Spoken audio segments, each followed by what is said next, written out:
গ্রামের এক চাষি রামু দিনরাত পরিশ্রম করে তার শুকনো খরার জমিতে চাষ করত।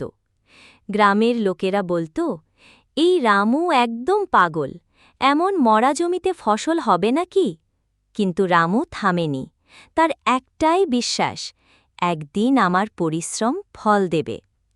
এদিকে সংসারের টানাটানি, ছেলেমেয়ের পড়াশোনার খরচ জোগাতে রামু ঠিক করল জমিটা জমিদারের কাছে বিক্রি করে দেবে।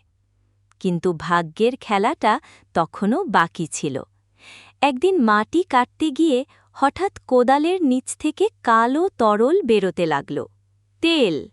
পুরো গ্রাম ছুটে এলো। খবর গেল সরকার পর্যন্ত।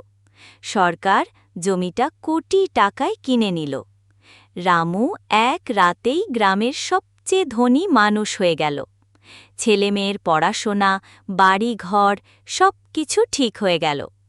তখন গ্রামের জমিদার এসে জিজ্ঞাসা করল, রামু, তুমি তো এখন কোটি টাকার মালিক, এত সুখে আছো তো?